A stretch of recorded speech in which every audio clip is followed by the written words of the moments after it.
ನಮಸ್ಕಾರ ವೀಕ್ಷಕರೇ, ಎನ್ಕೆ ನ್ಯೂಸ್ಗೆ ತಮಗೆಲ್ಲ ಸ್ವಾಗತ. ಬೈಲಹೊಂಗಲದ ಶ್ರೀ ಲಕ್ಷ್ಮೀ ವೆಂಕಟೇಶ್ವರ ಪದ್ಮಾವತಿ ಅಮ್ಮನವರ 19ನೇ ವರ್ಷದ ಜಾತ್ರಾ ಮಹೋತ್ಸವವು 2 ದಿನಗಳ ಕಾಲ ಅಂದರೆ 25/4/2026 ರಿಂದ 26/4/2026 ಅದ್ದೂರಿಯಾಗಿ ನಡೆಯಲಿದೆ. ಜಾತ್ರೆಯ ಮೊದಲನೆಯ ದಿನವಾದ ಇಂದು ಘನ ಹೋಮವನ್ನು ನೆರವೇರಿಸಲಾಯಿತು. ಇನ್ನು ರವಿವಾರ ದಿನಾಂಕ 26/4/2026 ಪೂಜ್ಯ ಶ್ರೀ ಬಳ್ಳಾರಿ ಅಜ್ಜನವರಿಂದ ಇವರ ಒಂದು ನೇತೃತ್ವದಲ್ಲಿ ಪಲ್ಲಕ್ಕಿ ಉತ್ಸವ, ಶ್ರೀ ಮಹಾಲಕ್ಷ್ಮಿ ಹಾಗೂ ಪದ್ಮಾವತಿ ದೇವಿಗೆ ಉಡಿ ತುಂಬುವ ಕಾರ್ಯಕ್ರಮ ಹಾಗೂ ಮಧ್ಯಾಹ್ನ 12:30 ಗಂಟೆಗೆ ಮಹಾಪ್ರಸಾದ ಇರುತ್ತದೆ. ಆದ ಕಾರಣ ಸಕಲ ಸದ್ಭಕ್ತರು ತನು ಮನ ಧನದಿಂದ ಸಹಾಯ ಮಾಡಿ ಜಾತ್ರೆಯಲ್ಲಿ ಪಾಲ್ಗೊಂಡು ಈ ಒಂದು ಜಾತ್ರಾ ಕಾರ್ಯಕ್ರಮವನ್ನು ಯಶಸ್ವಿಗೊಳಿಸಬೇಕೆಂದು ಜಾತ್ರಾ ಕಮಿಟಿಯವರು ತಿಳಿಸಿದ್ದು, ಈ ಒಂದು ಸಂದರ್ಭದಲ್ಲಿ ವೇದಮೂರ್ತಿ ಈಶ್ವರಯ್ಯ ಶಾಸ್ತ್ರಿಗಳು, ಶ್ರೀ ಪುಂಡಲಿಕ ರಾಯಚೂರ್ ದೇವಸ್ಥಾನದ ಅಧ್ಯಕ್ಷರು, ಶ್ರೀ ಶಂಕರಣ್ಣ ಬೋಳಣ್ಣವರ ನೇಗಿಲ ಯೋಗಿ ಪರಿಶ್ರಮ ಸೇವಾ ಸಂಘದ ರಾಜ್ಯಾಧ್ಯಕ್ಷರು, ಚಂದ್ರಶೇಖರ್ ಕರ್ನೂಲ್ ಕಾರ್ಯದರ್ಶಿಗಳು ಸೇರಿದಂತೆ ಜಾತ್ರಾ ಕಮಿಟಿಯವರು ಉಪಸ್ಥಿತರಿದ್ದರು.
ಬೈಲಹೊಂಗಲ ಪಟ್ಟಣದಲ್ಲಿರುವ ಇಂದಿರಾನಗರದಲ್ಲಿರುವ ಶ್ರೀ ಲಕ್ಷ್ಮೀ ವೆಂಕಟೇಶ್ವರ ಪದ್ಮಾವತಿ ಅಮ್ಮನವರ 19ನೇ ವರ್ಷದ ಜಾತ್ರಾ ಮಹೋತ್ಸವವು 2 ದಿನ ವಿಜೃಂಭಣೆಯಿಂದ ಹಮ್ಮಿಕೊಂಡಿದ್ದು, ಆದ ಕಾರಣ ಬೈಲಹೊಂಗಲ ಮತ್ತು ಸುತ್ತಮುತ್ತಲಿನ ಗ್ರಾಮಗಳ ಲಕ್ಷ್ಮೀ ವೆಂಕಟೇಶ್ವರನ ಪರಮ ಭಕ್ತರು ದೇವಸ್ಥಾನಕ್ಕೆ ಆಗಮಿಸಿ ತನು ಮನ ಧನದಿಂದ ಸೇವೆಯನ್ನು ಸಲ್ಲಿಸಿ ಶ್ರೀ ವೆಂಕಟೇಶ್ವರನ ಕೃಪೆಗೆ ಪಾತ್ರರಾಗಬೇಕಾಗಿ ವಿನಂತಿ. ಧನ್ಯವಾದಗಳು.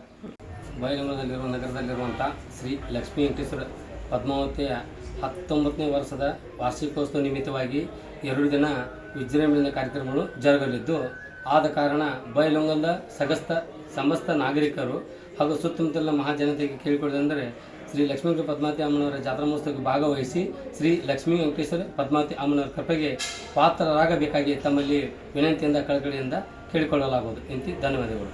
ಶ್ರೀ ಲಕ್ಷ್ಮೀ ವೆಂಕಟೇಶ್ವರ ಪದ್ಮಾವತಿ ಅಮ್ಮನವರ 19ನೇ ವರ್ಷದ ಜಾತ್ರಾ ಮಹೋತ್ಸವ ಸರ್ವರಿಗೂ ಸ್ವಾಗತ.